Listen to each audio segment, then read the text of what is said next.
ചന്ദനപ്പള്ളിയിലേക്ക് ആളുകളിങ്ങനെ ഒഴുകിക്കൊണ്ടിരിക്കുമെന്നുള്ളതിന് സംശയമില്ല.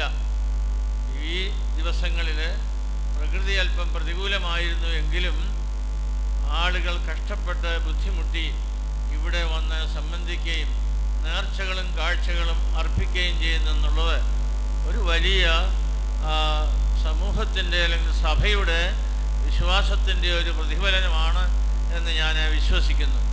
അത് സ്വജാതികൾ എന്നല്ല വിജാതികൾ എന്നല്ല, ഈ ദേശത്തുള്ള സകലരും ജാതി മത ഭേദമന്യേ സഭാവിഭാഗ വ്യത്യാസമന്യേ കൂടി വരുന്ന ഒരു വലിയ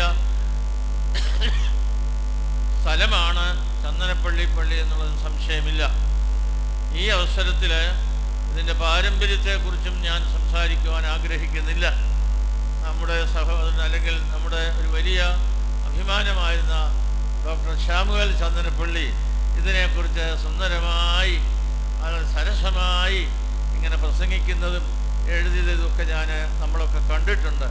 അപ്പോൾ ചന്ദനപ്പള്ളിയുടെ ചന്ദനത്തിൻ്റെ സുഗന്ധം, ആ പ്രാർത്ഥനയുടെ സൗരഭ്യം, നമ്മുടെ നന്മ പ്രവർത്തികളുടെ ഒരു നല്ല സന്ദേശം ഈ ദേശത്ത് നിന്ന് എല്ലാ ദിവസവും പ്രത്യേകിച്ച് പെരുന്നാൾ ദിവസങ്ങളിൽ ഇങ്ങനെ പ്രസരിച്ചു കൊണ്ടിരിക്കുന്നു എന്നുള്ളൊരു സത്യം കൂടി ഉണ്ട്. അത് നാം മനസ്സിലാക്കണം. പരിശുദ്ധ ഗീവർഗീയസാദായുടെ ആ വലിയ മധ്യസ്ഥതയിൽ അനേക ആയിരങ്ങളുടെ പ്രാർത്ഥനയുടെ ഒരു സൗരഭ്യം ഈ അന്തരീക്ഷത്തിലേക്ക് ഇങ്ങനെ നിറഞ്ഞുകൊണ്ടിരിക്കുന്നു എന്നുള്ളതാണ്. ഈ ഭൂമിയിൽ അല്ലെങ്കിൽ ഈ അന്തരീക്ഷത്തിൽ ഒത്തിരി അപശബ്ദങ്ങളുണ്ടെന്ന് നമുക്കറിയാം.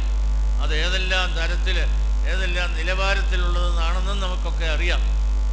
പക്ഷേ ഈ അപശബ്ദങ്ങളെയൊക്കെ മാറ്റിയിട്ട് തള്ളിവിട്ടിട്ട് നല്ല പ്രാർത്ഥനയുടെ സൗരഭ്യം നിറഞ്ഞ നന്മ നിറഞ്ഞ ആ സന്ദേശങ്ങൾ ഈ അന്തരീക്ഷത്തിൽ നിറയ്ക്കുക എന്നൊരു വലിയ കർമ്മം കൂടി ഇതിനോട് ചേർന്ന് നടക്കുന്നുണ്ടെന്ന് ഓർത്തുകൊള്ളുക.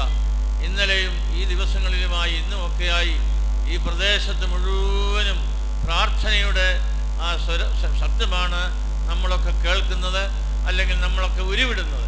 അപ്പോൾ ഈ പ്രാർത്ഥനയുടെ ശബ്ദം ഇങ്ങനെ അന്തരീക്ഷത്തിൽ നിറയുമ്പോൾ തിന്മയുടെ ശബ്ദവും തിന്മയുടെ ശക്തികളും ഒഴിഞ്ഞു പോകുമെന്നുള്ളതും സംശയമില്ല.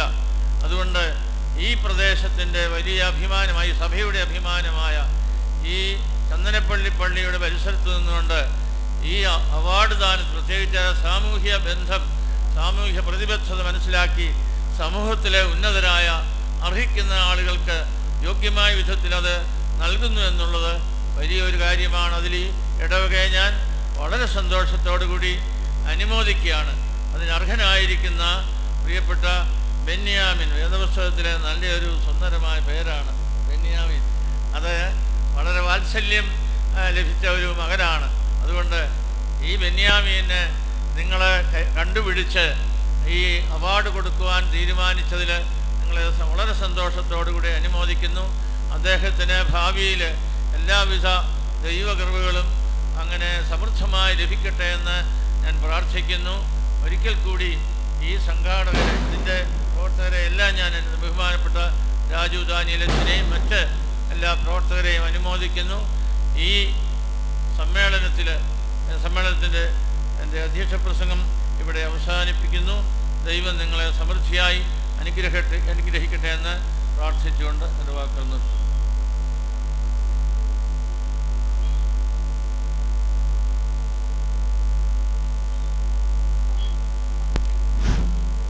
ദൈവനീതിയുടെ തുലാസിനെ ഹൃദയത്തിൽ ചേർത്ത ന്യായാധിപൻ, നീതിപീഠത്തിൻ്റെ കാവൽക്കാരൻ, മലങ്കര ഓർത്തഡോക്സ് സഭയുടെ അഭിമാനം, കേരള ഹൈക്കോടതിയുടെ ബഹുമാനപ്പെട്ട ജഡ്ജി ജസ്റ്റിസ് സുരേന്ദ്രമോഹൻ അവറുകളെ ഉദ്ഘാടനം ചെയ്യുന്നതിനായി സന്തോഷത്തോടെ സ്വാഗതം ചെയ്യുന്നു.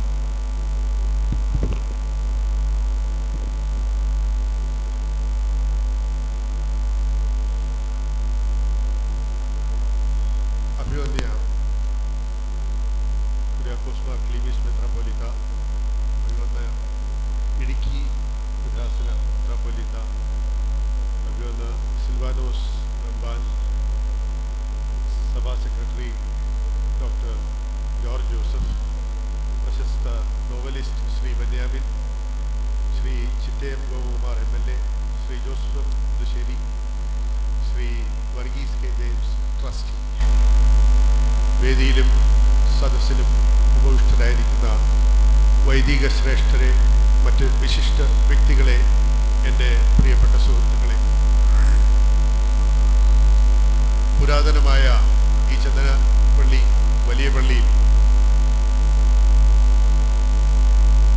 വിശുദ്ധ ഗീവറീസാദായുടെ പെരുന്നാളിൻ്റെ സമാപന ദിവസമായ ഇന്ന് വരുവാനും ഈ സമ്മേളനത്തിൽ പങ്കെടുക്കുവാനും കുർബാനയിൽ കുറച്ച് സമയമെങ്കിലും കൂടുവാനും ഒക്കെ കിട്ടിയത് വലിയ ഒരു അനുഗ്രഹമായിട്ട് ഞാൻ കരുതുന്നു.